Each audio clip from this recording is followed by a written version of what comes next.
Mesdames et messieurs, bonjour. Nous allons démarrer la table ronde sur le sujet des flux aux data, comment l'intelligence artificielle redessine la supply chain.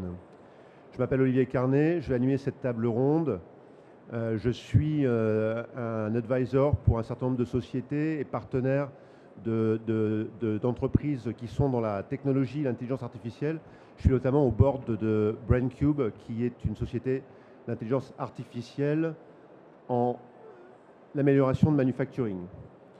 Pendant cette table ronde, on va faire le point sur où est-ce qu'on en est aujourd'hui dans l'utilisation de l'intelligence artificielle au sein de la supply chain.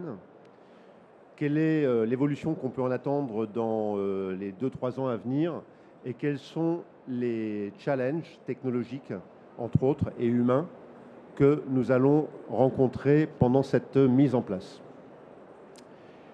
Autour de moi, 4 panélistes que je vais laisser se présenter, en commençant par Asma, et qui vont également vous expliquer leur lien avec le sujet, et puis nous démarrerons la conversation. Bonjour à tous, Asma Wishi, directrice supply chain Maroc, Tunisie, Libye, chez Sanofi, entreprise pharmaceutique. Merci pour l'invitation et merci de la confiance accordée par Monsieur Ali et Amine Berada. Merci. À moi, que vous m'entendez bien. Alors c'est Larbi Alaoui Belriti, je suis fondateur et co-CEO de Yola Fresh. Je vais rapidement vous présenter Yola Fresh. Yola Fresh est une start-up dans l'optimisation de la chaîne de distribution des produits frais, donc des fruits et légumes. On a démarré il y a 2 ans et on a atteint des chiffres assez intéressants. On est aujourd'hui 300 personnes. On a à peu près une quinzaine d'entrepôts, donc une dizaine d'entrepôts de collecte à travers tout le Maroc dans les bassins agricoles et 5 entrepôts de distribution à travers 3 villes, Rabat, Casa et Agadir et bientôt Marrakech. Et notre relation avec l'intelligence artificielle, c'est que clairement dans une chaîne de distribution des produits frais, produits périssables, avec une valeur très faible où le coût de la logistique est très élevé, l'IA est clairement pas un luxe mais une nécessité.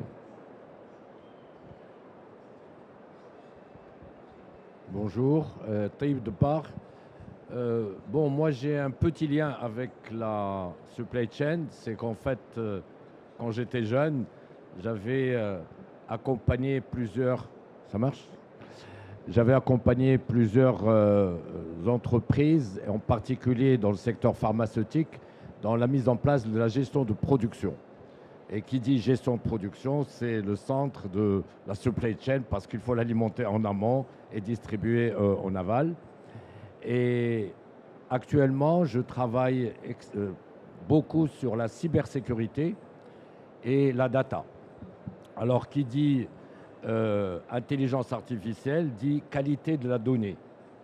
Et bon, après, je vais vous dire un certain nombre de choses sur cette notion de données, mais en particulier, quels sont les risques d'utiliser l'IA sans prendre de précautions vis-à-vis de la cybersécurité, la sécurité des systèmes. Voilà.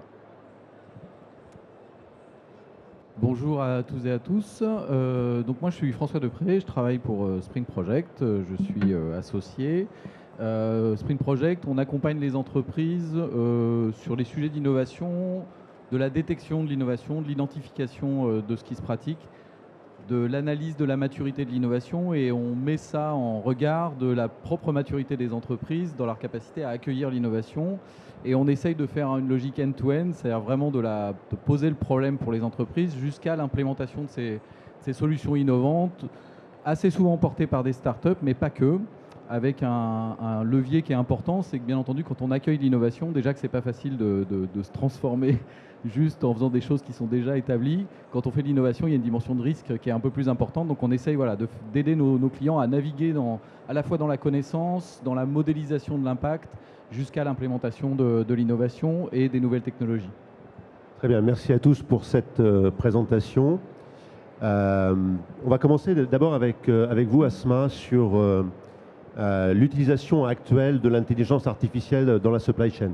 Donc Sanofi est une société qui a une excellente réputation d'innovation technologique. Donc en tant que leader de supply chain chez Sanofi, chez un acteur qui travaille avec l'intelligence artificielle, Comment est-ce qu'on peut décrire la vie dans ce type d'environnement? Merci beaucoup. Alors, dans un premier temps, j'expliquerai pourquoi le besoin de l'IA. Aujourd'hui, dans un contexte international assez compliqué, voire très compliqué, avec des marchés complexes, des réglementations variées, changeantes, une fluctuation de la demande importante, il était essentiel pour nous de passer par la transformation et l'innovation numérique. Sanofi aujourd'hui se distingue comme étant la première entreprise pharmaceutique à avoir intégré complètement l'IA dans ses opérations industrielles, avec une vision 360 degrés de la R&D jusqu'à la distribution. Sanofi a su, grâce à la collaboration de l'entreprise technologique Elilab, développer sa propre application d'intelligence artificielle qui s'appelle Play. Play pour Predictive Learning Artificial Intelligence. Play, c'est aujourd'hui plus d'1 milliard de points de données internes et plus de 300 modèles IA utilisés pour fournir aujourd'hui des insights en temps réel et avec des prédictions précises à plus de 90%. Sanofi, notamment en supply chain, a investi énormément dans des machine learning qui permettent d'affiner la prévision et qui permettent également d'améliorer notre rendement, d'optimiser notre productivité, notamment avec une meilleure anticipation de la demande, une production beaucoup plus calibrée avec une baisse des surproductions, une baisse du coût du surstockage. L'IA permet vraiment de passer d'une gestion réactive à une gestion proactive et prédictive. Et donc, dans quelle mesure la vie d'un opérateur de planning ou de logistique, par exemple, a changé aujourd'hui par rapport à quand il y avait moins d'IA dans vos process? Aujourd'hui, comme je l'ai dit, l'IA permet d'avoir les données en temps réel, permet un meilleur pilotage de l'activité, permet de lancer des alertes et nous permet, nous, acteurs de la supply chain, d'être beaucoup plus proactifs et beaucoup plus efficaces et agiles dans nos prises de décision au quotidien. Merci beaucoup. Et donc, ça confirme effectivement que Sanofi est une société, entre autres, qui est très avancée dans le mode de fonctionnement avec l'intelligence artificielle. L'Arbi, par contre, vous avez démarré votre business il y a 2 ans, je crois, et vous avez démarré directement avec des process d'intelligence artificielle. Vous pouvez nous raconter un petit peu? Oui, effectivement. Donc, on a démarré il y a 2 ans. On est, comme je l'ai mentionné, on est une entreprise qui traite beaucoup de produits périssables. Et peut-être que je vais juste mentionner un peu comment on fonctionne, parce que ça va vous expliquer un peu la sensibilité de la prédiction et l'usage de la data. Donc, nous, aujourd'hui, on traite avec les détaillants, donc le Khaddar, qui est le client final. Aujourd'hui, on en livre à peu près 3000 à travers les villes que j'ai mentionnées. Et ces détaillants nous passent commande généralement en fin de journée, ça veut dire avant minuit. Et on doit les livrer le lendemain à 6 h du matin, parce qu'ils ouvrent leur magasin, ils veulent leurs produits pour commencer à vendre dès 7 h, 8 h du matin. Le fait de devoir prédire cette demande 2 jours à l'avance, parce que l'agriculteur, lui, doit avoir déjà commencé sa récolte. Nous, on doit la récupérer, la trier, et ça nous prend 1 jour pour la ramener et commencer à la distribuer. Donc, on est vraiment sur un cycle extrêmement court et avec des saisonnalités extrêmement variables. Donc, l'usage de... Et d'ailleurs, on parle d'un produit qui est frais, c'est-à-dire que j'achète aujourd'hui une dizaine de tonnes de tomates. Si jamais je n'ai pas la bonne prédiction, j'en ai vendu que 8, j'ai 2 tonnes qui vont finir dégradées et finalement peut-être jetées. Donc, donc on a compris en fait depuis le début qu'on n'était pas une tech company, mais on était plutôt une data company. C'est-à-dire que l'usage de la tech, c'est un enabler pour nous pour pouvoir gérer le scale. Mais le plus important pour nous, c'est avoir de la data qui nous permettrait de mieux améliorer notre supply chain. Donc un usage très important, comme je l'ai mentionné, c'est celui du forecast. Donc être capable d'estimer à la route près, au client près, son panier, qu'est-ce qu'il va commander chaque jour, et comment il se comporte pour pouvoir avoir les bonnes prédictions était quelque chose d'extrêmement important. Le point aussi que j'ai mentionné juste avant, c'était le fait que le coût du transport est extrêmement important dans le transport d'un produit périssable comme les fruits et légumes. Une pomme de terre, ça coûte 2-3 dirhams le kilo. Une semi-remorque, on charge 15 000 kilos. Vous faites le calcul, vous allez voir que c'est une grosse proportion du coût du transport dans le coût de ce produit-là. Donc améliorer nos routes, optimiser nos plannings pour arriver chez tous les détaillants qui veulent leurs produits entre 7h et 9h du matin est un casse-tête extrêmement important et ce n'est pas réellement quelque chose qu'on peut faire juste en utilisant juste un TMS ou autre, mais c'est réellement l'IA nous permet réellement d'optimiser. Le troisième volet sur lequel l'IA était important, c'est d'être un assistant dans tous les volets de l'entreprise. Typiquement, au niveau commercial, anticiper les clients qui sont en train de churner, c'est-à-dire ceux qui sont en train de disparaître, de baisser leur panier pour pouvoir les réactiver pour une raison ou pour une autre.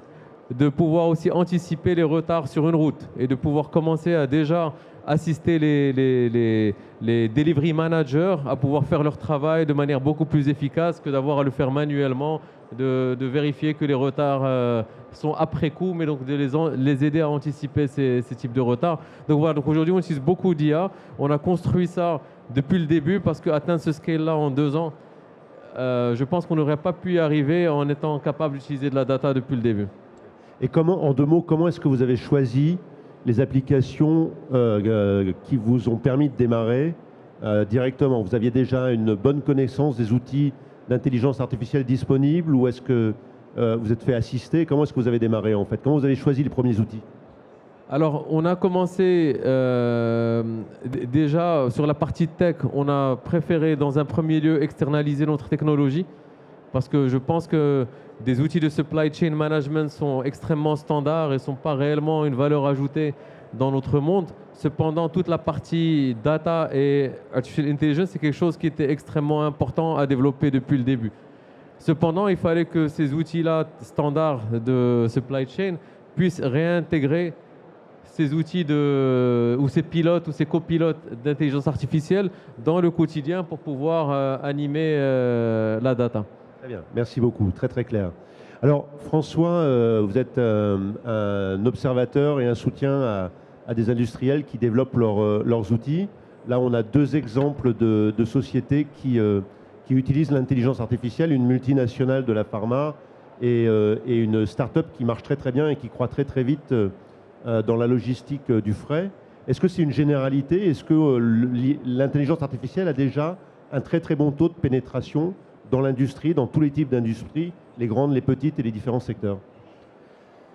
Alors, je vais juste commencer par peut-être une distinction dans l'IA qui me semble importante parce que depuis 2-3 ans, on voit un boost qui est lié à l'émergence d'une sorte de nouvelle IA qui est l'IA générative, que je pense qu'on a tout expérimenté avec ChatGPT. Et voilà, que je distinguerais un peu avec une autre IA qui est très importante et qui est là décrite pas mal dans les cas d'usage pour la logistique, qui est l'IA prédictive, avec quand même deux formes qui sont un peu différentes et qui ont impacté justement l'émergence des usages dans les entreprises. L'IA prédictive, pour faire simple, c'est des bases de données. Vous passez 90% de votre temps à structurer vos données, à avoir des données propres. Vous trouvez des algorithmes pertinents qui vont expliquer d'une certaine manière en se basant sur un historique et pouvoir reproduire d'une certaine manière des choses. Pour faire ça, c'est Waze, grosso modo, voilà, une appli basique qui vous explique que certain nombre d'informations en temps réel, ils sont capables d'orienter les routes que vous allez utiliser. Et puis après, vous avez l'IA générative, qui est quand même beaucoup plus récente, qui est une autre forme d'algorithmie, mais qui a consisté à, voilà, je dirais, à atomiser les éléments de langage pour aider, grâce au deep learning, en fait, l'intelligence artificielle à produire du sens et donc produire du contenu. Je le dis avec mes mots, hein, je suis désolé, je suis pas un, voilà, mais de contenu, voilà, c'est grosso modo, vous aviez un préformatage, si je prends l'exemple des chatbots, où vous préformatiez les choses pour qu'en fonction de quelque chose qui est dit, ça vous donne une réponse. Aujourd'hui, ça donne une réponse qui est spontanée d'une certaine manière en fonction d'un certain nombre de choses. Donc ça change pas mal de choses. Donc pour en revenir à la pénétration, si je prends l'exemple du transport, ça dépend de quoi on se parle. Parce que si vous dites qu'un chauffeur utilise Waze, oui, les entreprises de transport utilisent l'intelligence artificielle. Est-ce qu'elles ont implanté, à l'instar de Sanofi, des solutions qui sont poussées, basées sur leurs données, sur leur historique, sur un certain nombre de paramétrages pour être capable de déterminer l'amont? Je pense que c'est relativement hétérogène. C'est-à-dire les grands acteurs, les multinationales, etc., travaillent depuis un certain temps à ça parce qu'elles avaient aussi travaillé à la structuration de leurs données et qu'elles ont eu des moyens pour structurer leurs données, les normaliser, voilà, travailler à s'acheter. Il y a une grosse période comme ça où elles sont achetées des data scientists, intégrer ce type d'équipe chez elles. Et puis après, vous avez les moyennes entreprises ou les petites entreprises qui, pour accéder à ce genre de choses, n'ont pas les mêmes moyens et ont plutôt été chercher à l'extérieur des solutions développées par certains acteurs, des startups et des choses comme ça.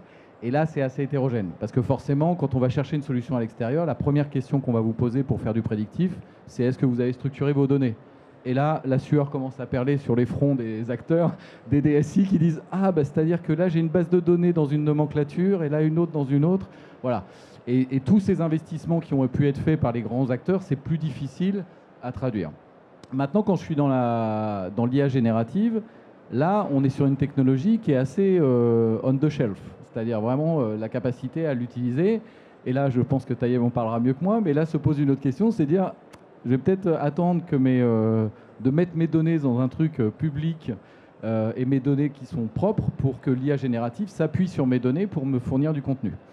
Et donc là, il y a un frein, je pense même dans les grandes entreprises encore aujourd'hui, à dire mais comment je vais pouvoir gouverner ça? Donc le niveau de pénétration, pour finir sur la dimension de la supply chain, il est très lié à l'usage.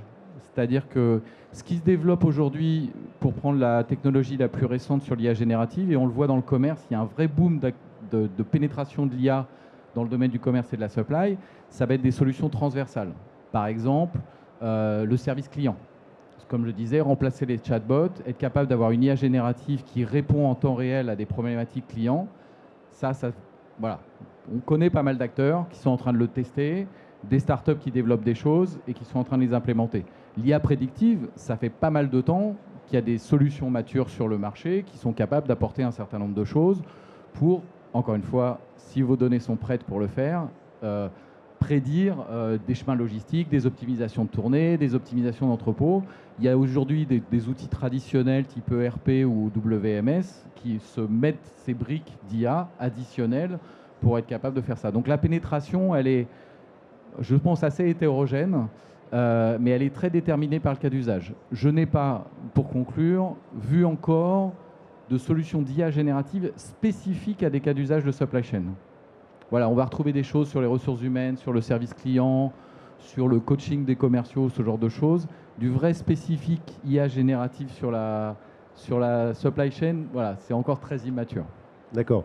Donc finalement, on en parle beaucoup, on en fait déjà un peu, ça progresse, mais en particulier sur l'IA générative, il y a encore énormément de travail devant nous. On va en reparler dans quelques minutes, François. Mais avant d'en reparler, peut-être Taïeb, vous avez dit que vous avez été un observateur du développement de la supply chain et de l'IA pendant toutes ces dernières années, avec une grosse compétence sur la cybersécurité. Quel est votre point de vue sur comment ça s'est développé et comment les institutions ont aidé ce développement, notamment au Maroc, mais de façon un peu plus générale aussi? C'est un grand sujet. Bien. Alors, ce qu'il y a, c'est que depuis tout à l'heure, on parlait d'intelligence artificielle et l'intelligence artificielle a besoin de data. Et en particulier, en ce qui concerne aussi bien le prédictif que la générative.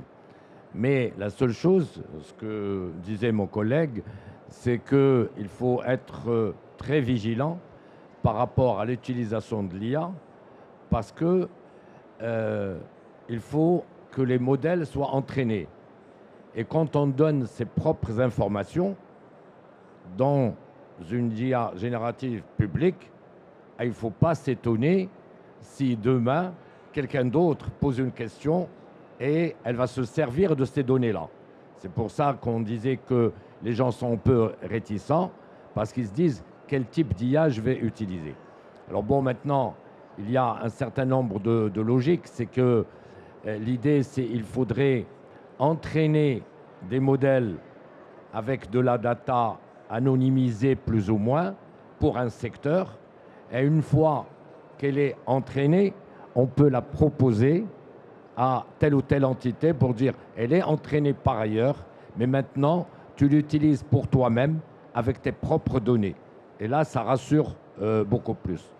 Parce qu'en fait, dans le cadre de l'IA, donc il y a cette notion de fuite d'informations parce que vous n'allez qu'à rentrer sur ChatGPT, vous posez la question sur le chiffre d'affaires de tel groupe.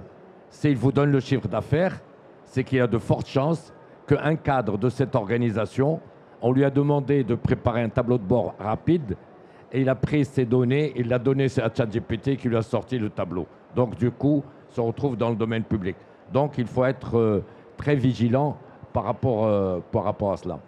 En ce qui concerne le Maroc et la cybersécurité d'une manière générale, on a été toujours, depuis 2007, lancé des plans stratégiques, on a créé des centres nationaux, on a créé une direction générale de la sécurité qui s'occupe de tous ces aspects de comment protéger tout le monde. Donc, aussi bien la protection des données personnelles d'un côté, mais les informations d'une manière générale, les informations stratégiques en parlant des infrastructures d'importance vitale et autres.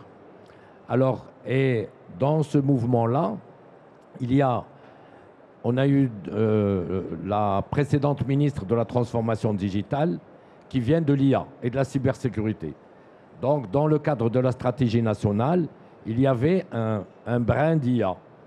Mais l'actuelle ministre, qui est aussi une fan, est une ancienne une experte depuis 35 ans dans le domaine de l'intelligence artificielle, a renforcé tout cela en créant ce qu'on appelle, bon, vous aurez l'occasion de les écouter, c'est des centres spécifiques pour l'intelligence artificielle, 12 centres, qu'elle a appelés Zafari. Alors ne me dites pas de me rappeler des termes, bon, je ne me rappelle plus, mais vous allez trouver Zafari Institute, un par région, pour fédérer les gens de l'IA avec les différents secteurs, pour fédérer aussi bien l'université, la recherche, l'innovation, les startups et les secteurs, pour qu'au niveau de ces centres-là, qu'il puisse y avoir des solutions pertinentes pour le secteur. Et je vous invite donc à suivre un peu ce phénomène. Il va y avoir 4 centres pilotes dans un premier temps, et après, ça va être généralisé sur 12 régions. Merci beaucoup, Tayeb. Donc ce qu'on entend, c'est qu'il y a une pratique de l'IA qui commence à se développer, qui se développe de plus en plus dans les grandes entreprises, les plus petites entreprises, un peu plus petites, avec le développement de la générative. On a entendu Tayeb également qui nous explique et qui nous montre que le terreau est prêt et fertile au Maroc pour ce développement. Mais la question qui, du coup, vient naturellement à l'esprit, c'est vers quoi allons-nous et à quoi est-ce qu'on peut s'attendre pour les 2-3 ans à venir sur l'évolution de ces pratiques et de ces outils. Peut-être on peut commencer avec vous, François, sur les IA prédictives, les IA génératives. Comment est-ce que ça va continuer à se développer? Qu'est-ce qu'on peut attendre? Est-ce qu'elles vont devenir complémentaires? Est-ce qu'elles vont travailler ensemble? Et faites-nous un petit peu rêver ou peur sur à quoi est-ce que ça pourrait ressembler d'ici 2-3 ans ou au plus tard à la fin de la décennie. Plus tard, la boule de cristal ne marchera pas de toute façon.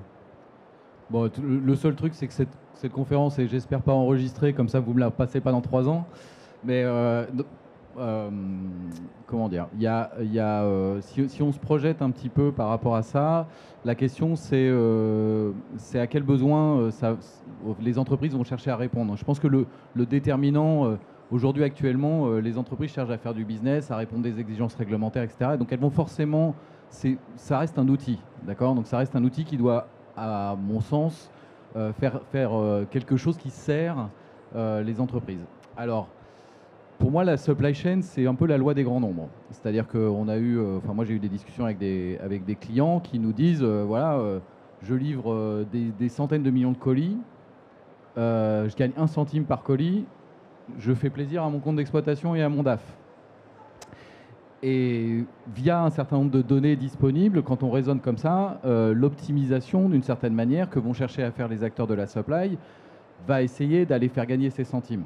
D'accord ? On parlait de service client. Aujourd'hui, il y a des ratios dans toutes les entreprises sur les services clients en disant voilà le coût du service client par rapport à mon chiffre d'affaires. Si demain je vais chercher quelques centimes en utilisant un outil comme l'IA générative à la place de centres d'appel externalisés, comme ça se pratique beaucoup en Europe, ils vont le faire. Sous réserve que les coûts de non-qualité qui sont encore inhérents à l'intelligence artificielle disparaissent. Donc on peut s'attendre à ce que ce qui est aujourd'hui relativement immature sur l'IA générative, parce que c'est service client, il y a quelques grosses entreprises qui vont le lancer, là, qui le lancent déjà et qui le mettent en œuvre, que ça va se déployer et que ça va commencer à être vraiment mature et que ça va, du coup, à partir du moment où cette maturité va être là, ça va être un peu plus sur étagère et se déployer de manière massive. Sur l'IA prédictive, voilà, je pense qu'il y a déjà beaucoup de maturité sur les choses, donc on peut imaginer que le taux de pénétration augmente, que les outils se déploient de la manière forte. Pour répondre à la question du mariage des IA, ça c'est pour moi une question fondamentale. C'est assez impressionnant la vitesse à laquelle un ChatGPT qui était assez, finalement, quand on regarde 1 an ou 2 ans en arrière, assez primaire, est capable de construire des chemins de raisonnement qui sont, sans être encore tout à fait du prédictif, au moins du prescriptif. C'est-à-dire voilà, aujourd'hui, on fait raisonner sur une question qu'on pose, on va faire remonter à une IA générative, va essayer de décortiquer la question qu'on pose, de remonter à plusieurs sources, et plus ça va, plus, entre guillemets, le raisonnement s'affine. Donc plus on est dans un raisonnement affiné, plus on commence à aller, pour moi, dans ces logiques de prédictif. Et est-ce que demain, on sera capable de dire en langage parlé à une IA générative, je te fiche mon tableau Excel qui fait 1 million de lignes et 1 million de colonnes, et j'ai ça à trouver comme solution, fais-moi l'algorithme qui permettra de prédire un truc. Voilà, ça ne le fait pas aujourd'hui, parce que ça nécessite du calcul. Mais c'est ce que, pour la petite histoire, quand Sam Altman, le patron d'OpenAI, s'est fait sortir et re-rentrer, c'est parce qu'il avait planqué un groupe de travail sur ce qu'on appelle l'IA générale, qui est justement la capacité à mettre ces deux en relation. D'accord ?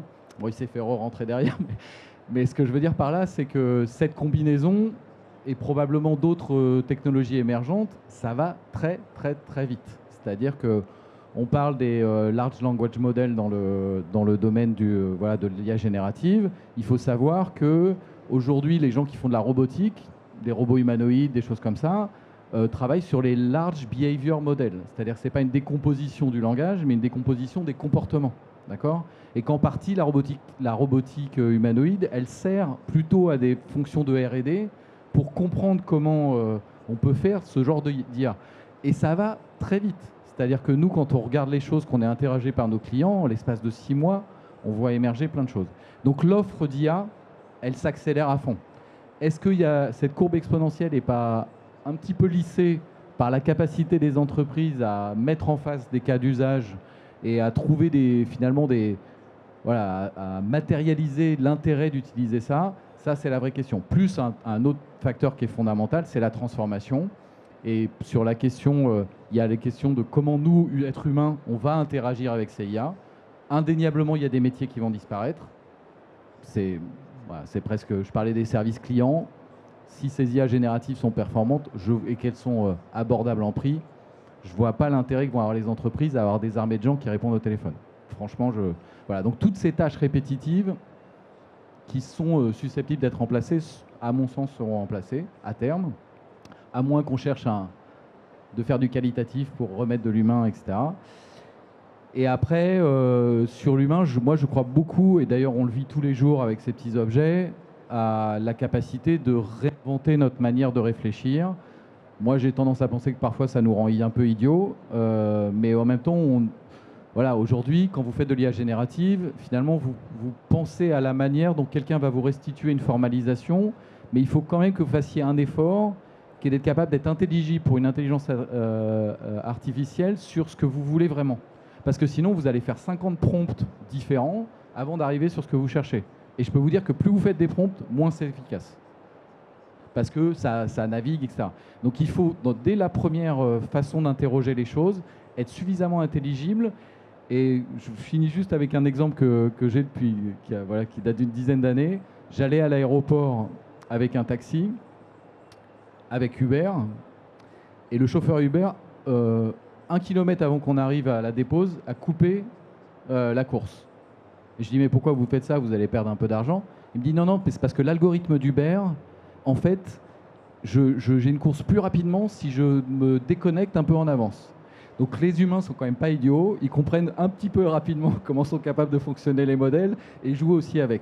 Tout ça pour dire qu'il y aura forcément, selon moi, un mariage d'une manière de travailler qui seront dépendantes de ces technologies. J'étais un peu long, je suis désolé, mais voilà, la question était très ouverte. Aucun problème. Donc en fait, en résumé, une évolution des intelligences artificielles qui permet quelque chose, une conversation plus fluide sur tous les sujets, qui génère des réponses et des possibilités, et qui va changer la nature du travail. On y reviendra tout à l'heure peut-être avec Asma. Mais avant ça, Taïeb, quand on préparait, vous me disiez, moi je pense que un gros impact est à attendre de l'évolution des multi-agents intelligents. Est-ce que vous pouvez nous en dire plus, expliquer un petit peu à l'audience ce que sont les multi-agents intelligents et pourquoi est-ce que c'est un game changer pour les années à venir? Parfaitement. Bon, en fait, il y a 3 choses. La première des choses, c'est cette notion de l'utilisation de l'IA en tant que telle va nous permettre d'avoir ce que j'appelle, moi, des métiers augmentés. Que ce soit les cols blancs, que ce soit les cols bleus. Chacun aura un certain nombre d'outils basés sur l'IA pour augmenter son efficacité. Là, l'intelligence, c'est de dire quel type d'outil et comment l'utiliser, d'où la question du prompt, etc. Donc, il faut se mettre en tête que, au lieu de parler de disparition, c'est vrai que peut-être certains métiers disparaîtront totalement, mais la majorité des métiers, la différence, c'est que est-ce que le gars est augmenté ou n'a pas été augmenté? S'il n'est pas augmenté, il va disparaître lui en tant que personne.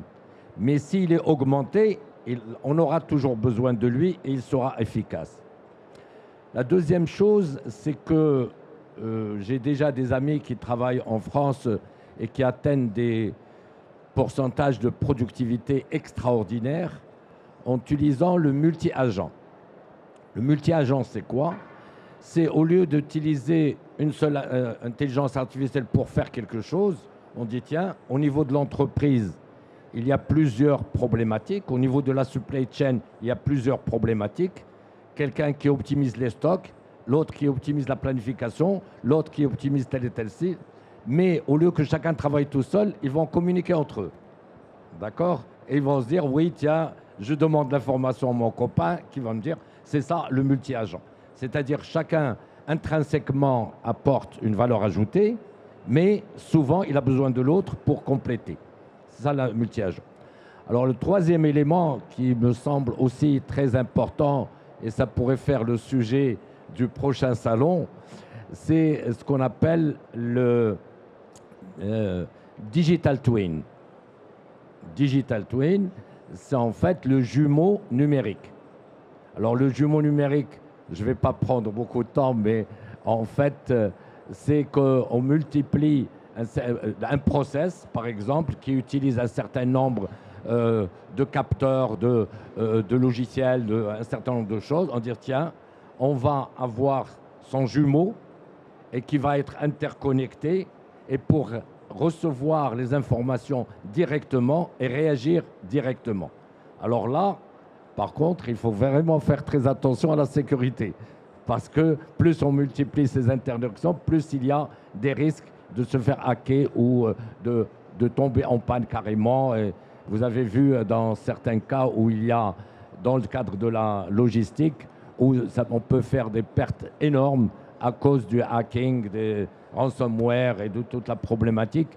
Et je pense qu'il faut toujours garder à l'esprit, quelle que soit la technologie à utiliser, faites en sorte que vos projets soient cyber security and design. D'accord? Chaque fois que vous voulez désigner quelque chose, dire est-ce que c'est... Et j'ajouterai aussi une chose qui commence à être très importante, c'est la compliance, la conformité. Est-ce que c'est conforme à la réglementation? Alors si vous ne faites pas ces deux choses, vous pouvez avoir un projet qui prend 6 mois et en bout de course, ah mince, il n'est pas conforme et il est risqué. Donc voilà un peu les deux éléments qu'il faut retenir. Merci beaucoup, Taïeb. Donc, on a parlé vraiment des concepts du futur et de ce à quoi on peut s'attendre dans les années à venir. Maintenant, voyons concrètement dans une entreprise qui est toujours une petite entreprise mais qui croît très vite, comment est-ce que ça va s'appliquer? Donc, d'abord, et puis ensuite on verra avec Asma sur une plus grande entreprise. Mais Larbi, pour commencer avec vous, du coup, comment est-ce que vous pensez intégrer les concepts que François et Taïeb ont exprimés comme les outils à venir d'intelligence artificielle dans la supply chain dans les années à venir? D'ailleurs, je tenais à le remercier parce que je ne connaissais pas tous ces, tous ces futurs potentiels usages de l'IA. Nous, dans notre cas, on est beaucoup plus pragmatique. On n'est pas en train de prédire l'avenir, mais on est en train de dire plus ou moins de quoi on aura besoin de manière extrêmement réelle. Aujourd'hui, on utilise beaucoup l'IA de manière à nous aider à réagir et moins à anticiper. Et donc aujourd'hui, typiquement, par exemple, dans nos algorithmes, on va dire ça comme ça, on voit qu'il y a un manque de données exogènes. Typiquement, dans le monde de la supply chain des produits frais, la météo est quelque chose de très important. Pas nécessairement parce que ça va prédire la prochaine saison et la pluviométrie, mais typiquement, si jamais cette semaine il fait très chaud à Agadir, qu'est-ce qui va se passer? Il y aura une surproduction de tomates. Il y aura beaucoup de tomates qui vont tomber sur les marchés de distribution comme Casablanca. Et qu'est-ce qui va se passer? Le prix va baisser parce qu'il y aura beaucoup d'offres. Et aussi potentiellement, c'est que la demande va changer parce que si la tomate baisse, les gens vont plus acheter de tomates que quand elle coûte 10 dirhams ou 15 dirhams le kilo. Donc typiquement, tous ces facteurs exogènes qu'aujourd'hui on n'arrive pas à capter sont très importants pour nous à réintégrer. Donc la pluviométrie, la température, les prix des marchés. C'est-à-dire quand le prix de la tomate à Casablanca est à 5 dirhams et s'il est à 6 dirhams à Tanger, ben automatiquement beaucoup plus de marchandises va se déplacer vers Tanger et moins vers Casablanca. Et donc tous ces facteurs-là sont extrêmement importants pour nous à réintégrer dans nos modèles pour qu'ils soient beaucoup plus intelligents. Le deuxième point, c'est aussi la création de modèles, on va dire de copilotes ou beaucoup plus intelligents sur toute la chaîne de manière, on va dire comme disait Taïeb, de manière pour augmenter les capacités des agents. Donc typiquement, par exemple, au niveau des stations de conditionnement, aujourd'hui, ça nous prend pratiquement 3-4 heures à recevoir un lot de tomates, à le trier et à définir est-ce que ce lot de tomates correspond à la qualité dont on a besoin. Est-ce qu'il y a trop de petites pièces, trop de grosses pièces, trop de pièces qui sont endommagées? Alors qu'aujourd'hui, on est capable avec une vidéo tout simplement pouvoir déceler la qualité de ce lot-là et de pouvoir automatiquement prendre une décision d'accepter ou de refuser. Un agent commercial, un commercial sur le terrain, peut rentrer chez un détaillant, filmer son étalage et automatiquement, il a les produits que ce client-là n'achète pas de chez nous. Et de pouvoir lui proposer certains produits, donc au lieu de faire ce travail-là lui-même, qui serait compliqué, c'est-à-dire il n'achète pas ma tomate, il achète mon concombre, il n'achète pas. Donc ce type d'usage d'agents intelligents qui serait un peu greffé dans toute la chaîne est quelque chose pour nous sur lesquels on est en train de travailler. J'espère qu'on va réussir, ce ne sera pas le futur, mais dans 2-3 ans, je pourrai vous partager l'impact de l'usage de ce type d'usage de l'IA. Par rapport à les données exogènes, il y a un très gros problème au Maroc, c'est l'open data. L'open data, il y a une loi qui s'appelle la 3113. Il y a eu la création d'une commission nationale qui s'appelle la CDAI, qui oblige les établissements publics et les ministères de communiquer la donnée, la data. Typiquement, ce besoin qu'il a exprimé, la météo est obligée, à travers la loi 3113, de communiquer les données dont il a besoin. Mais le problème, c'est que à ce jour, Bon, la personne qui s'occupe de cette commission, c'est la même qui s'occupe de la protection des données personnelles. D'accord? Donc, apparemment, elle n'a pas eu suffisamment le temps pour obliger ces organismes parce qu'on ne peut pas développer un secteur ni des startups si on n'a pas de data. D'accord? S'il n'y a pas de data par rapport, s'il n'y a pas la météo, ben écoutez, quelle application vous allez inventer si vous n'avez pas la matière première? Alors, et ça, par contre, il y a un sujet au niveau national qui pose un petit problème, c'est l'open data. Merci. Merci beaucoup pour cette précision. Donc Asma, finalement sur le futur de l'utilisation des outils d'intelligence artificielle dans une grande entreprise multinationale très câblée à intelligence artificielle déjà, quel est l'impact que vous voyez pour les 2-3 prochaines années par rapport à tout ce qu'on vient de se dire? Et notamment, ce qui m'intéresse aussi chez vous, c'est quel impact voyez-vous sur l'humain? Pas forcément chez Sanofi, mais en général dans l'industrie. Merci beaucoup. Très bonne question. Tout d'abord, si on parle futur, on parle amélioration continue. Donc, on s'attend à ce que l'IA ainsi que tous les acteurs de l'IA aident à accompagner les acteurs de la supply chain dans une amélioration, ne serait-ce qu'avec des simulations. On parle de IA prédictive. Donc, nous aider au quotidien à optimiser, que ce soit nos flux logistiques, nos productivités, une amélioration du rendement. Pour ce qui est de l'humain, cette question revient souvent. Est-ce que l'IA va remplacer l'humain? Je pense que non. Comme le dit François, il y a certainement des tâches, des métiers à tâches chronophages qui, à long terme, seront amenés à disparaître. Mais je pense que l'IA va permettre de requalifier le rôle des acteurs de la supply chain. On est moins dans l'opérationnel, plus dans le pilotage, ce qui nous permet une prise de décision beaucoup plus efficace. L'IA, pour rappel, l'IA ne prend pas les décisions pour nous. Donc l'IA nous lance des alertes, l'IA nous donne des simulations, des prédictions, l'humain arbitre. D'accord ? Encore une fois, l'IA ne remplace pas l'intuition de l'homme. Et surtout, l'IA ne connaît pas la valeur relationnelle, donc les partenariats, les tensions. Donc je pense que c'est une bonne chose, même pour nos employés. Nous, en tant que senior leader, notre rôle, c'est d'accompagner cette transformation numérique, d'accompagner nos équipes pour demain avoir une utilisation, parce que c'est un point qui revient beaucoup. Et merci, Monsieur Taïeb, pour votre intervention. C'est de savoir utiliser l'IA à bon escient, le bon usage et rester compliant et éthique. Très bien. Eh bien, c'est clair et c'est encourageant. Alors, donc on a parlé de où on en était, on a parlé de l'évolution à attendre. Maintenant, je pense qu'un point qui est intéressant, c'est comment est-ce qu'on se prépare? Comment est-ce qu'on se prépare pour les années à venir? D'un point de vue technique et aussi un peu humain, on pourra en parler un petit peu. Donc peut-être on peut commencer par vous, Larbi. On a parlé, quand on faisait notre préparation ensemble, des préparations architecture, technique, data, etc. Là, vous nous avez dit sur le futur que vous étiez vraiment dans le concret et dans le réel. Donc, sur quoi vous travaillez en particulier pour préparer le futur? Sur quelle est la partie technique sur laquelle vous mettez toute votre attention ou la plus grande partie de votre attention?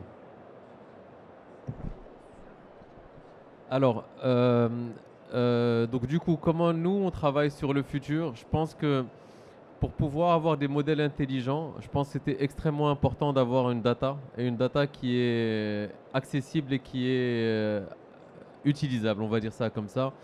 Dans le premier lieu, il fallait déjà qu'il y ait une collecte de data sur le terrain de manière complète. C'est-à-dire, je vais m'exprimer. Encore une fois, j'utilise beaucoup d'exemples assez concrets parce que je pense qu'on est aussi une boîte assez terrain. C'est que si jamais un livreur n'est pas capable d'utiliser une application qui est capable de chaque fois qu'il arrive chez un client d'insinuer qu'il est arrivé chez lui, qu'il a fait un retour pour la raison pour laquelle il a fait le retour et ensuite de pouvoir fermer son trip, tout l'usage qu'on va faire de cette data pour dire est-ce que les temps ont été respectés, est-ce qu'on va trigger des alertes de retard ou autres, ne vont jamais pouvoir fonctionner. L'état des stocks en temps réel pour pouvoir réellement savoir les stocks pour pouvoir mieux améliorer nos forecasts sont extrêmement importants. Donc déjà, il y avait tout cet usage de pouvoir être très rigoureux sur le fait que la data est très propre et très bien collectée sur le terrain. Et ça, je peux vous dire, c'était un chantier énorme. Le deuxième point, c'était celui déjà de créer de la data, parce que malheureusement, comme M. Taïeb a mentionné, il y a beaucoup de data qui nous manquent. Donc typiquement, on a dû créer des modèles de crowdsourcing de données, par exemple sur les prix des marchés. Pour que moi, je puisse faire mon pricing, je change mon prix tous les jours de ma pomme de terre et ma tomate pour que mon client qui allait au marché de gros trouve que je lui propose un prix compétitif. Ben, il fallait que chaque jour, je puisse remonter les prix de la pomme de terre et de la tomate sur les marchés de gros de Casablanca, Rabat, Agadir et autres.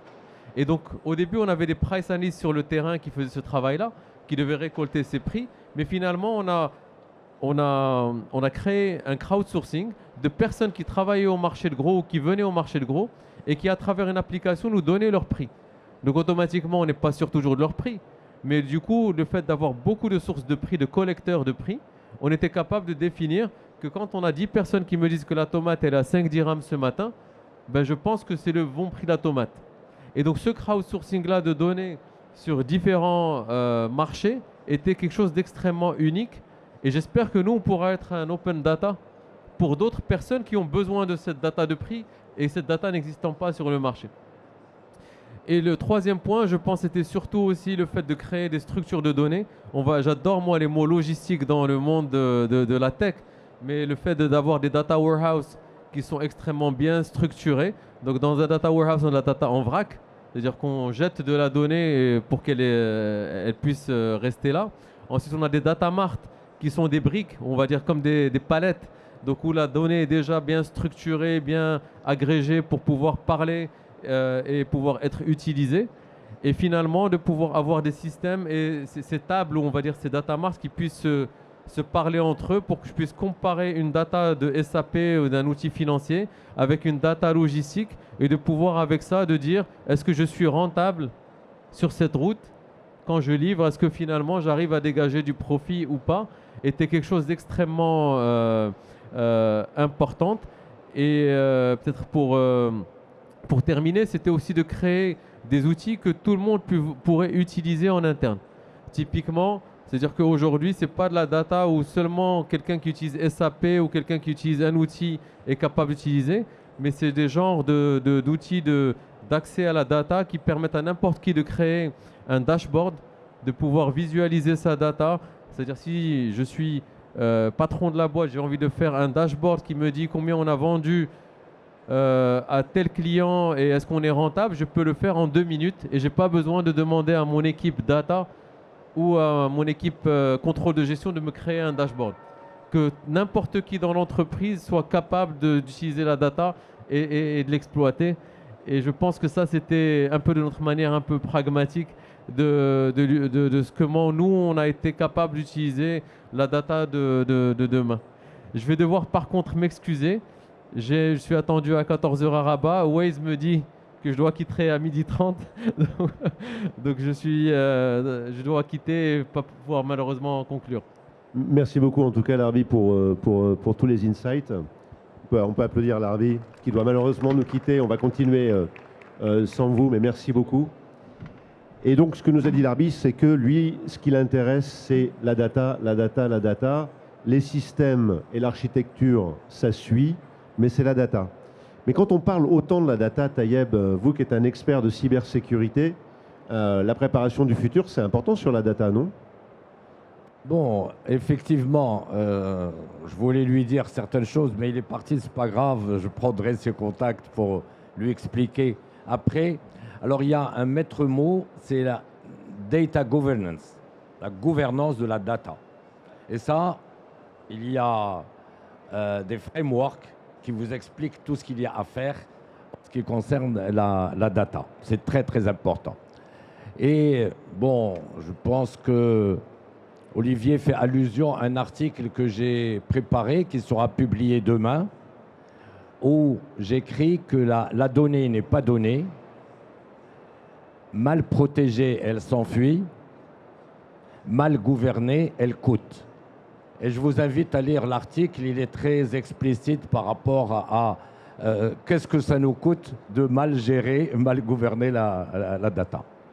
Est-ce que vous pouvez nous donner quelques exemples de risques de sécurité, et notamment sur la pénétration des systèmes, entre la sécurité IT, la sécurité des outils, et aussi les risques collatéraux? Vous en avez parlé un petit peu tout à l'heure, mais vous avez parlé des datas qu'on met à disposition de ChatGPT et qui deviennent publiques.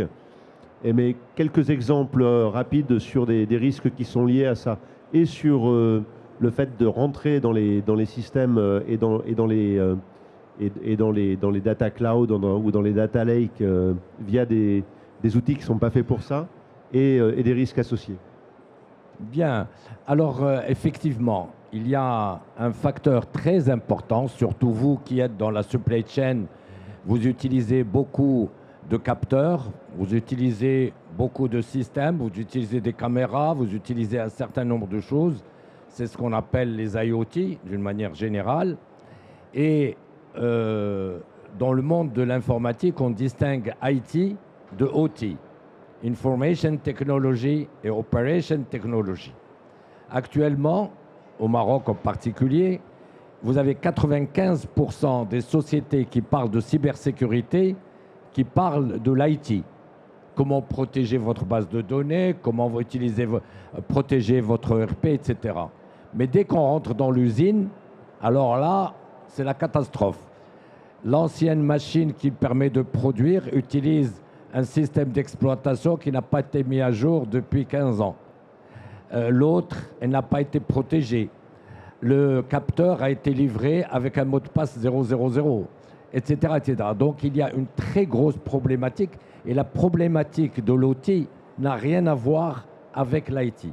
Au niveau de l'IT, on parle de l'intégrité et de la conformité de la donnée.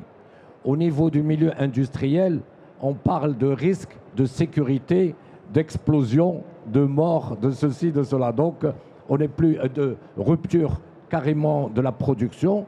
Pourquoi? Parce que le hacker, voyant que vous êtes blindé du côté de l'IT, il va dire, tiens, je vais aller voir du côté de l'usine, et il va trouver la faille d'une manière magistrale, et il pourra rentrer.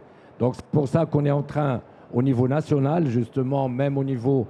Hier, j'étais au ministère, la Direction générale de la sécurité des systèmes d'information, et on a parlé qu'on a besoin d'énormément d'effectifs en matière de cybersécurité d'une manière générale, mais il y a un vide pratiquement total en ce qui concerne la sécurité dans le milieu industriel. Je ne sais pas si j'ai répondu à ta question, il manque quelque chose. Non, c'est très bien. Rappelle-moi. C'est très très bien. Merci beaucoup, Tayeb. On va revenir un petit peu sur l'architecture des systèmes et des data avec vous, Asma, dans une grande société comme Sanofi. Comment est-ce que vous, en tant que leader supply chain, dans l'évolution de l'intelligence artificielle, vous contribuez ou pas à la réflexion sur l'évolution des structures des systèmes pour aller vers cet objectif à 3 ans? Quel est votre comportement par rapport à ça? Alors, par rapport à l'architecture elle-même, aujourd'hui, on a des experts dans le domaine, donc des équipes digitales et IT, qui sont qualifiés, qui sont experts dans le domaine. Moi, en tant que senior leader, mon rôle est d'exprimer mon besoin. Aujourd'hui, c'est de faire en sorte que l'outil réponde à mes attentes.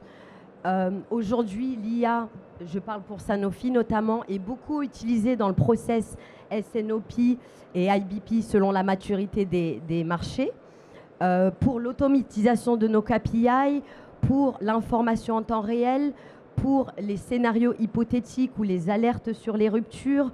Donc vraiment, c'est l'expression du besoin, c'est le travail en collaboration. Je ne l'ai pas dit tout à l'heure, mais l'IA permet aussi de réduire les silos, donc il y a une meilleure communication entre les différents départements et les différentes chaînes de production. Donc pour moi, je suis plus client de l'architecture qui a été mise en place par mes équipes IT et digitales. Tayeb. Madame, vous ne devez plus l'être. Dorénavant, il faut vous impliquer, impliquer les autres. Et ce que je disais tout à l'heure, quand vous avez un projet supply chain, c'est un projet. Il faut que ça soit la cybersécurité, un design, pendant la conception de votre projet.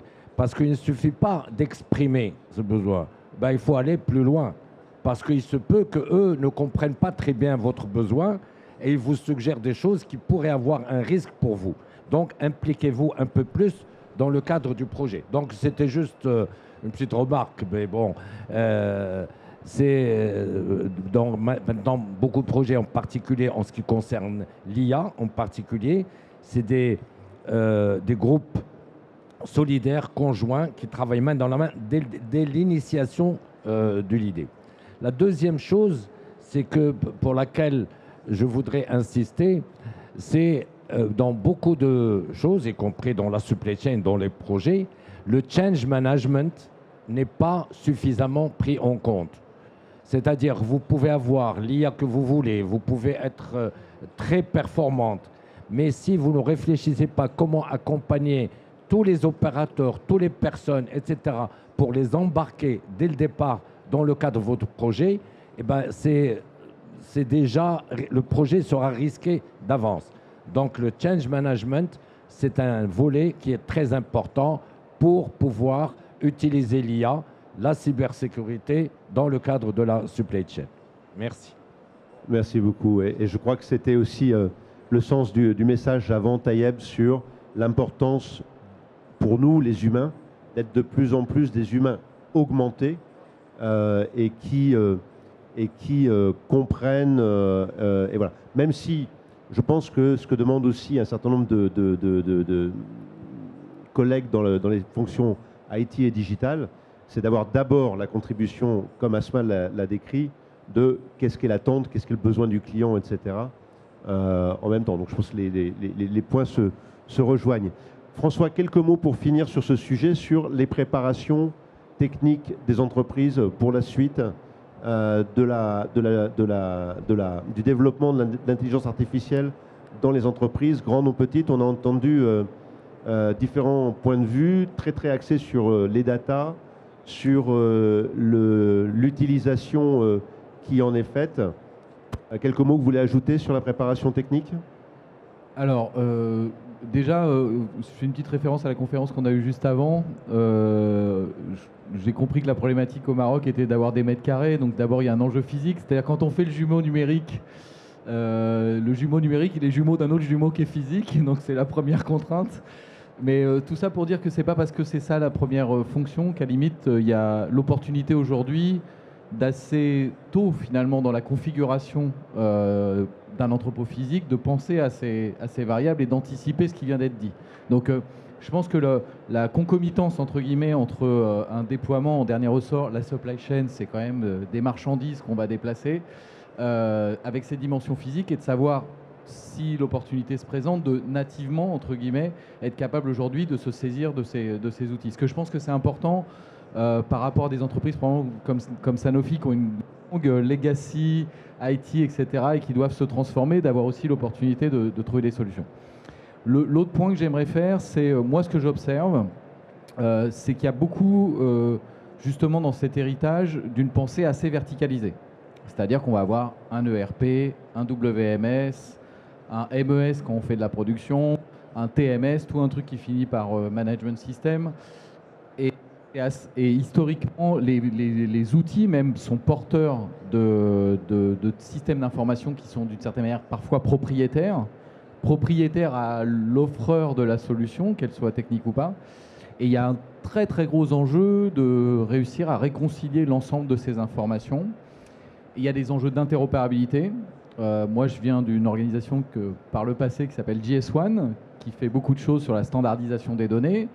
Vous avez des entreprises qui sont dans le domaine de la grande consommation aujourd'hui, qui vont vous dire qu'ils n'ont pas les mêmes codifications articles à toutes les étapes que je viens d'écrire. C'est-à-dire dans le transport, c'est pas la même manière de codifier que quand on est dans l'usine, c'est pas la même manière que codifier dans le système d'entreposage. Et ça, c'est, si vous voulez être efficace demain dans la gestion des données, je pense que c'est un élément important. Le petit truc en plus, c'est qu'une des nouveautés de l'IA générative dont on ne parle pas beaucoup et qui pour moi est assez essentielle, c'est que justement l'IA générative peut être un outil qui aide à structurer les données. Parce que par définition, classer, organiser les choses, créer une sémantique, une nomenclature, une taxonomie, tout ça sont des éléments de langage. Une ontologie, enfin je parle de termes qui sont employés dans l'informatique, tout ça c'est du langage. Donc aujourd'hui, il y a des IA génératives qui font de la conversion d'une nomenclature à une autre. Et ça, c'est un outil qui potentiellement, on en parlait tout à l'heure, je reviens à la question d'avant, hein, qui va être à mon sens un vrai accélérateur. Comment gouverner ça? Et je rejoins tout à fait ce qui a été dit sur la question de gouverner les données. Le dernier point, pour moi, qui est essentiel, c'est que c'est présent, c'est pas pour demain. C'est-à-dire qu'il n'y a pas de... Il n'y a pas de difficulté aujourd'hui à s'y mettre. Et moi, j'invite les entreprises à s'y mettre, même si elles pensent que ce n'est pas pour elles, parce qu'il vaut mieux anticiper à apprendre à utiliser ces outils, à se mettre dans l'esprit de faire ça. Hier, il y avait quelqu'un qui disait très justement, dans une conférence, le mélange des genres qu'il peut y avoir entre les jeunes qui arrivent, qui sont nativement là-dessus, et des personnes plus âgées qui ont l'historique de la compétence et de l'expertise, et qui l'appelaient à cette collaboration entre ces générations. Et je pense que c'est un très bon point. C'est-à-dire que, pour moi, la meilleure manière de se préparer à quelque chose, c'est de commencer à s'y intéresser. Voilà. Et de replonger dedans. Et de ne pas dire, je sais qu'il y a d'autres enjeux à court terme, mais pas dire non, c'est pas pour moi, on verra ça plus tard. Ça serait un peu dommage parce que finalement, c'est pas si inaccessible que ça quand on veut se cultiver à ce genre de choses. Très bien. Merci beaucoup, François.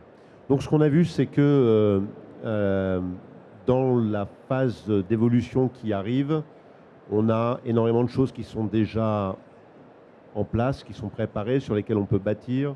On a vu avec Tayeb que malgré tout, il y a beaucoup de trous dans la raquette en termes de sécurité. Il y a des risques physiques, il y a des risques qui sont liés à la data. On a vu que ce qui intéresse avant tout les industriels, petits ou grands, c'est la qualité de la data et que les systèmes d'intelligence artificielle, quelque part, se bâtissent dessus. Et on a vu que finalement, tout le monde en fait un petit peu, mais personne n'est au niveau de maturité que l'outil technologique permettrait d'avoir. Donc en conclusion, je vais vous laisser chacun de vous trois parler et répondre à la question suivante, en commençant peut-être par vous, Asma, qui est, c'est une opportunité pour le Maroc parce que, grosso modo, tous les marchés dans le monde sont à peu près plus ou moins au même niveau de maturité. Donc quelle est la recommandation que vous voudriez mettre en avant pour et les autorités et les industriels marocains, afin que, avec cette nouvelle opportunité, l'industrie marocaine puisse trouver réellement une place de premier plan au niveau mondial dans l'utilisation de l'intelligence artificielle dans les supply chains nationales ou internationales et les bénéfices qu'on peut en tirer. Alors, dans un premier temps, je reprendrai ce qu'a dit François concernant le secteur privé, ne pas hésiter à essayer, à s'initier, parce qu'aujourd'hui, cette transformation numérique est indispensable aujourd'hui pour rester compétitif et pour rester proactif dans notre quotidien. En termes d'amélioration et d'accompagnement du gouvernement, je dirais peut-être la modernisation des infrastructures numériques, la 4G, le cloud, les plateformes numériques, l'ouverture aussi à des données stratégiques, portuaires, douanières, aussi la formation de nos talents, c'est très important. Aujourd'hui, à mon âge, j'ai pris le train en route, mais pour la jeune génération, c'est vraiment de promouvoir l'utilisation de l'IA dans les écoles, dans les universités aujourd'hui, tout en faisant la promotion d'une IA éthique et durable. Hein. Ça, c'est très important. L'utilisation de l'IA est très important. Les risques d'être vraiment ouvert et au courant de tous les risques liés à l'IA et de son utilisation. Merci, très inspirant, Asma. François, de votre point de vue, quelle est la recommandation que vous feriez pour pour permettre une accélération d'une position leader du Maroc en IA et supply chain? Moi, déjà, je pense qu'il y a une opportunité pour des pays qui pourraient s'estimer un peu en retard, etc., de faire ce qu'on appelle en anglais le leapfrog. On prend un français, voilà, parler de saut de grenouille. Mais ce principe de finalement se saisir de ces nouvelles technologies sans avoir ce dont je parlais tout à l'heure, espèce d'héritage voilà, d'inertie finalement qu'il y a aux organisations. La transformation elle est toujours plus difficile quand on a un historique qui est puissant, etc., que de tout de suite, entre guillemets, on l'a vu avec La Fraîche, d'être natif dans ces domaines. Donc pour moi, ça c'est une opportunité. Maintenant, pour ce qui est des conditions, il y en a forcément beaucoup. Celle que je voudrais mettre en avant, c'est la dimension de la collaboration, et on le parlait notamment au niveau de la data. Moi, je suis très fan d'open data, des questions d'interopérabilité, avec les gouvernances qui vont bien. Moi, c'est mon conseil, parce que je vais prendre un exemple très précis. Ça émerge effectivement ce genre de tendance en Europe, et ça va se diffuser un peu dans l'Est. On pousse les limites planétaires, et il n'y a strictement aucun doute sur le fait qu'il faudra faire de l'économie circulaire. Aucun. La question de l'économie circulaire, c'est qu'il faut faire circuler les données. C'est-à-dire, vous pouvez vous amuser dans tout un prisme. Là, aujourd'hui, on est dans le linéaire. À la limite, on a des ruptures de charge de data d'un acteur à un autre, c'est pas grave. Dans l'économie circulaire, il faut oublier ça. Et donc, faire circuler les données sans se partager la donnée, je souhaite bon courage à chacun. Donc, il y a vraiment cette question de l'open data qui était voilà, du partage des données, de trouver des moyens d'échanger et de le faire nativement quand on va développer des business. C'est indispensable de mon point de vue. Et là, c'est une opportunité de leapfrog indéniablement. Voilà, il y a énormément de choses à faire dans ce domaine. C'est beaucoup de données, potentiellement, qui sont aujourd'hui malheureusement pas disponibles. Hier, on parlait du Digital Product Passport exigé en Europe pour le textile, qui va être toute la description de l'origine des produits, de l'origine des composants, de ce genre de choses. C'est imposé par la réglementation. C'est autant de choses qui, si on s'en saisit aujourd'hui, et c'était un peu le discours qui était tenu, eh ben, c'est une opportunité incroyable accessoirement de développer des business, de développer des compétences qui n'existent nulle part ailleurs. C'est-à-dire que c'est vraiment une opportunité de faire quelque chose qui a du sens. Par contre, il faut aller relativement vite, se donner un peu des règles de fonctionnement, comme l'interopérabilité, comme l'open data et comme des choses comme ça, pour que ça puisse advenir. Et des règles de cybersécurité, des règles, c'est important, des règles communes pour normalement faire société autour de la data d'une certaine manière, mais se fixer des règles, c'est fondamental. Et quand ça c'est fait, les potentialités, de mon point de vue, sont énormes. Parce que là, pour le coup, l'algorithme allant tellement vite, une fois qu'on a traité cette question de la donnée, qu'on l'a traité collectivement, ça ouvre des perspectives énormes et ça créera des business, c'est sûr et certain. Donc un vrai message d'espoir sur du leapfrog au service d'une opportunité immense. Merci François. Et Tayeb, pour vous, donc, quelle est la recommandation ou les 2-3 recommandations clés pour le Maroc, l'industrie, les institutions? Bien, la première des choses, c'est que la société de l'Arabie est atypique. C'est une PME atypique. Et la PME marocaine est très mal servie. Parce qu'on parle de Sanofi, mais on parle de... Mais bon, ils ne représentent pas les PME marocaines. Alors j'avais développé un concept de la digitalisation de la PME, de manière générale, et j'avais recommandé qu'il y ait... Tout doit se faire en fonction des professionnels. Et là, je m'adresse à Seb Ali. Si tu as besoin de moi, je suis prêt à consacrer une demi-journée avec toi pour cadrer tout ça. C'est qu'il faut impliquer la fédération, impliquer les ministères, l'agence, les parties prenantes, et pour dire comment on va accompagner la PME dans le domaine de la logistique, aussi bien pour la digitalisation que pour l'utilisation de l'IA, tout en étant sécurisé et durable, en tenant compte de la durabilité, pour pouvoir amener des solutions concrètes. Et d'ailleurs, tout à l'heure, je vous ai parlé de Jazari, qui est porté par la ministre. On peut aller la voir et lui dire oui, la fédération de la logistique est prête à être la première à contribuer à tout cela pour pouvoir... Et bon, il y a d'autres idées, mais la chose la plus importante qui apparaît, c'est que la fédération, avec ce groupement, avec l'appui du ministère, dire, messieurs, l'open data, où est-ce que vous en êtes? Les gens du ministère de l'Intérieur, donnez-nous les cours des prix. La météo, donnez-nous la... Et là, c'est la loi, et il y a des pénalités. Bon, à la limite, je peux vous sortir le texte de loi et vous dire, voilà, qu'est-ce qu'il faudrait faire par rapport à l'open data. Il n'y a pas de start-up, il n'y a pas d'IA, il n'y a rien sans open data. Donc, pour être clair. Et je lance donc le message à Saad Ali, on se voit quand tu veux, en une demi-journée, je te donne le plan d'action que tu peux porter au niveau du ministère. Et merci beaucoup. Merci beaucoup.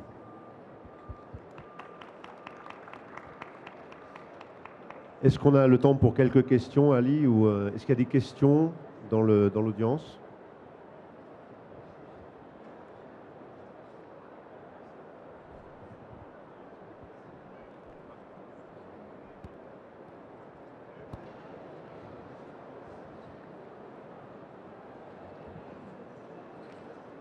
Bon, merci beaucoup à tous les conférenciers. Je suis Koulibaly Idrissa, je viens de la Côte d'Ivoire, d'un conseil des chargeurs qui est l'Office ivoirien des chargeurs. Aujourd'hui, je voulais remercier tous les conférenciers. On est tous d'accord que l'IA apporte beaucoup à l'activité. Et également, depuis hier jusqu'à aujourd'hui, tout le monde a parlé de la performance que ça apporte au secteur de la logistique. Aujourd'hui, on a quelque peu soulevé la question de l'homme, la place de l'homme autour justement de cette activité. Mais moi, ma préoccupation, c'est de dire, bon, c'est vrai, j'ai visité quelques acteurs, quelques start-up. Ils m'ont dit, notre activité permet par exemple à telle entreprise d'économiser 50% de son personnel. Donc, il est capable de réduire le personnel de 50%. Je sais qu'aujourd'hui, j'ai vu le directeur des investissements ici, il disait que l'utilisation, l'embauche était un facteur pour les aides. Donc ça veut dire que l'IA, dans son utilisation, est en contradiction totale avec les politiques, j'imagine, de l'État lui-même, de nos gouvernants. Quelque part, ça veut dire qu'on privilégie la notion d'augmentation du taux de chômage en réalité au détriment de la performance que nous utilisons justement. On veut performance financière, gagner du gain de temps, performance de nos activités. Est-ce qu'il y a des textes qui sont pris ou bien on y pense, des textes pour encadrer tout ça, pour permettre à l'État justement de bien jouer son rôle pleinement et d'aller vers justement l'utilisation puisque c'est son rôle, de pouvoir baisser son taux de chômage par rapport à ce qu'on est en train de faire. Taïeb, peut-être. Non Ouais, je veux bien. François démarre, d'accord. Je vais démarrer. Alors, mais c'est une vraie question. À quel point, et c'est pas une question d'aujourd'hui, hein, la question de la capacité qu'ont les machines, on va dire, à remplacer le travail humain. Si je fais un petit historique, moi, mon sentiment, hein, c'est que ces dernières années, le chômage n'est pas corrélé à l'émergence technologique. On a mis beaucoup de technologies dans nos vies, et sauf erreur de ma part, je ne pense pas que ça soit le principal facteur de chômage. Mon avis, mais qui ne tient qu'à moi, c'est que la nature a horreur du vide. D'accord ? Moi, j'ai l'impression que plus j'ai des outils technologiques, plus j'ai des chats GPT, etc., je suis peut-être sans doute plus efficace, mais il y a une denrée que je n'ai vraiment pas, c'est du temps. Donc, je m'interroge effectivement sur ce que ça fait. Sur l'IA générative, c'est assez percutant. Le remplacement, je parlais des services clients. Il y a le monde entier, voilà, les entreprises européennes, américaines ont déporté leurs services clients dans un certain nombre de pays. C'est des individus qui travaillent et qui font ça. Là, l'IA générative, je veux voir l'impact que ça va avoir pour ces sociétés qui se sont créées sur ce genre de choses. Donc la question de l'humain, elle est centrale. Est-ce que demain, les machines feront tout et ce qui va se réglementer, c'est une espèce de salaire minimum, même si on ne travaille pas pour l'ensemble de la population, parce qu'à un moment donné, il faut bien des contreparties économiques. Je n'en sais rien. Ce que j'observe du passé, et c'est très difficile de prédire l'avenir, c'est que moi, je n'ai pas le sentiment que la technologie ait tant que ça eu un impact sur la quantité de temps de travail humain. Voilà, elle a un impact, la technologie, assez fondamental par contre, c'est qu'elle a un impact écologique assez conséquent d'utilisation de ressources, d'énergie. On n'a pas parlé du tout sur l'IA générative, mais c'est quand même un petit sujet. Quand on voit que les plus gros investissements aujourd'hui dans le nucléaire, c'est quand même Microsoft et autres Amazon qui le font.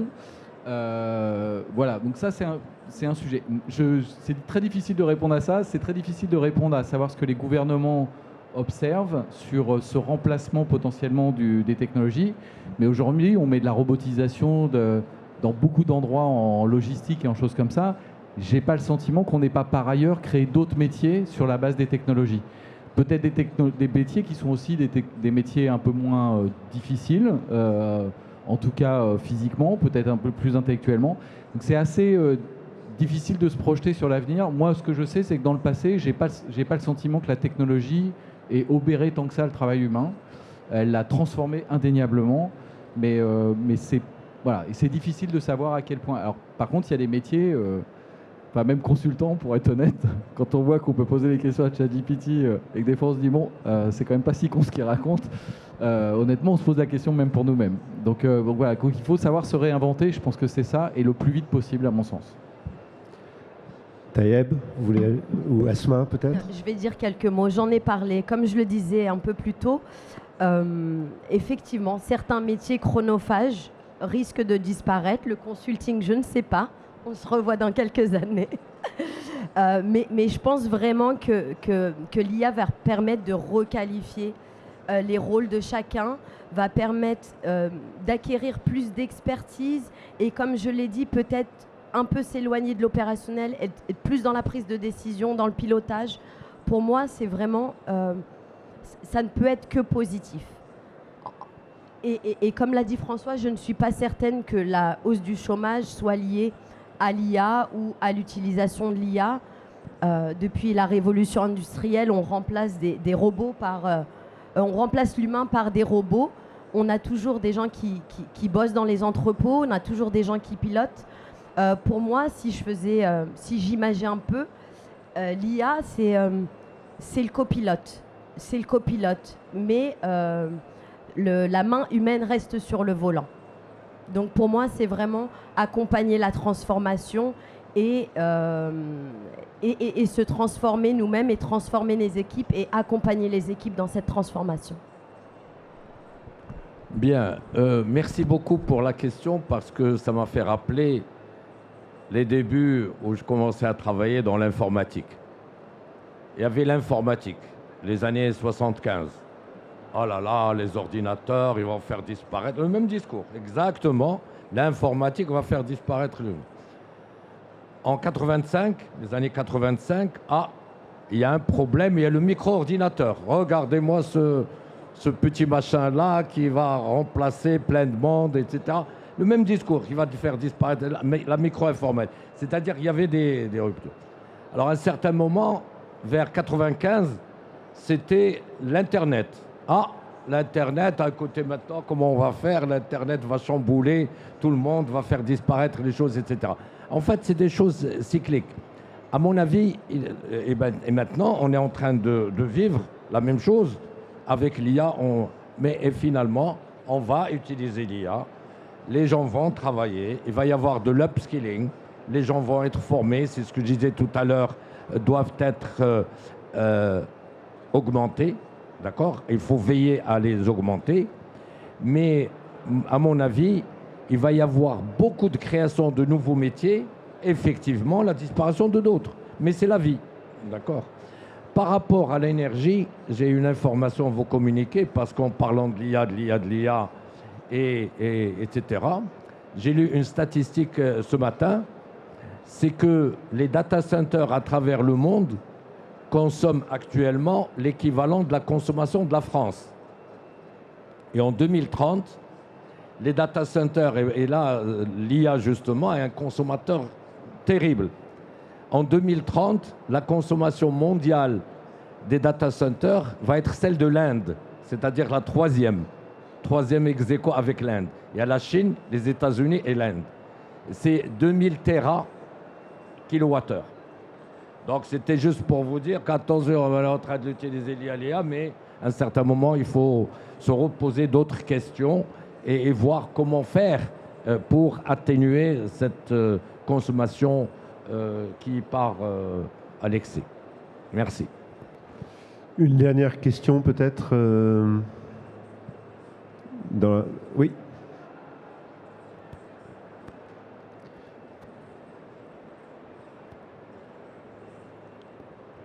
Alors, merci à tous les intervenants. On vous entend pas. D'abord, ça, c'est bien.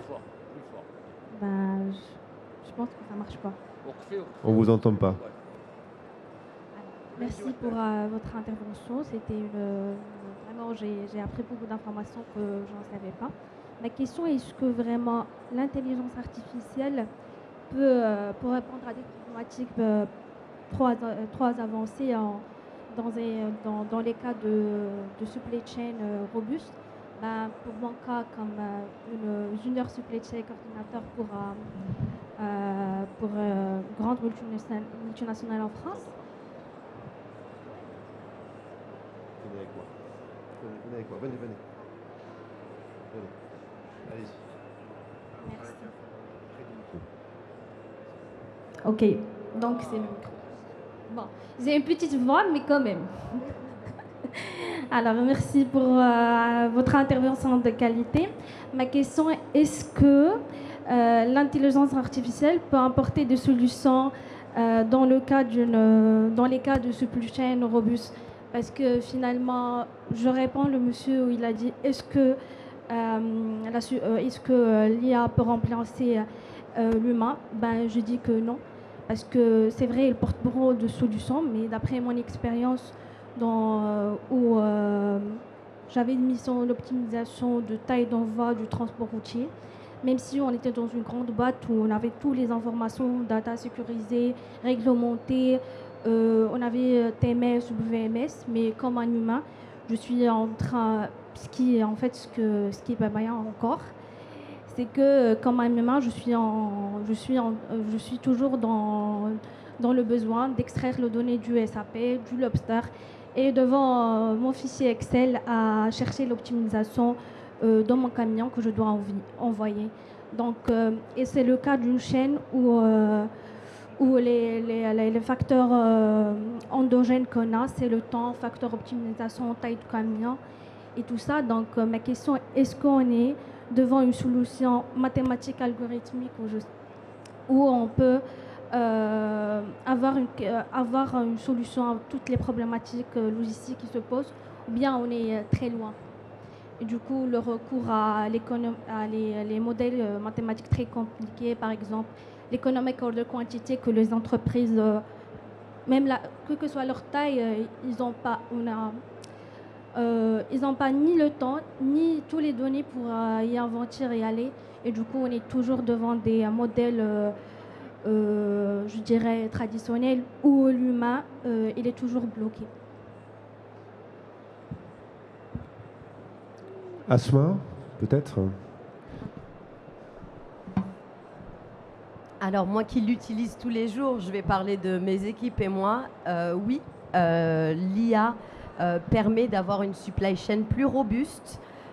Encore une fois, hein, je l'ai dit, l'IA ne remplace pas l'homme, mais va éviter que tu passes 3 heures sur tes fichiers Excel et sur SAP, sur Kinaxis et l'utilisation n'est optimale que quand les datas sont fiables et sont consolidées. Donc, à nuancer. Oui, l'IA peut t'aider, mais dans la mesure où tu sais l'utiliser et tu sais l'adapter à ton quotidien.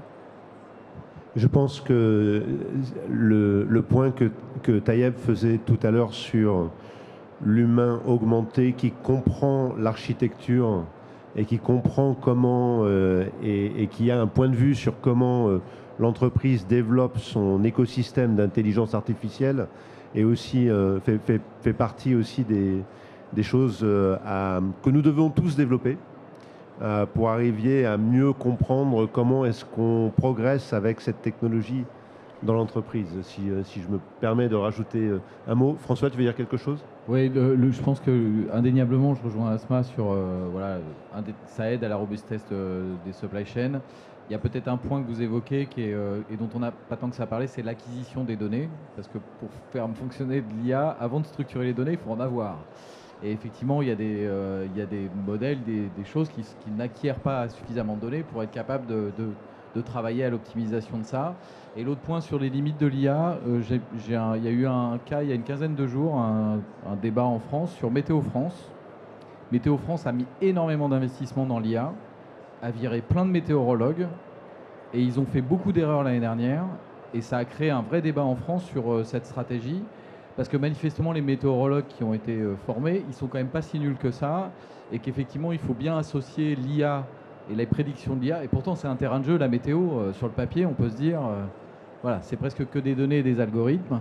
Et ben, il semblerait que non, et que pour le coup, ces algorithmes qui sont basés sur le passé avec le changement climatique, ça mérite quand même une finesse d'analyse qui est nécessaire. Donc je rejoins ce que dit Asma sur la capacité à associer la compétence humaine et la compétence de l'intelligence artificielle, même dans des domaines qui intuitivement on pourrait se dire météorologue, au revoir, c'est fini, et ben, mais il semblerait que pas tant que ça. Voilà. Et donc, alors je ne sais pas de quoi l'avenir est fait, mais c'était intéressant ce cas d'usage, et ça a posé de gros problèmes à Météo France parce qu'il y a eu du coup des problèmes de risque derrière, de gens qui se sont pas prémunis de la grêle, de choses comme ça, et c'est des problématiques qui peuvent être dangereuses après derrière. Donc remettre de l'humain dans tout ça, c'est quand même une bonne chose. Eh bien, je pense qu'on va pouvoir terminer sur ce point en disant, pendant cette heure et quart, on a vu que le champ des possibles est immense, les opportunités sont immenses, on peut tous en faire partie, on peut tous y participer, à condition que nous nous préparions à être, comme disait Tayeb, des humains augmentés. Et pour être des humains augmentés, eh bien, formons-nous, participons, allons-y, travaillons en collaboration avec les autres, avec l'open data. Et l'année prochaine, j'en suis sûr, il y aura à nouveau un sujet sur l'évolution de l'intelligence artificielle dans la supply chain, et on espère qu'on vous y verra. Merci beaucoup pour votre attention et bonne journée.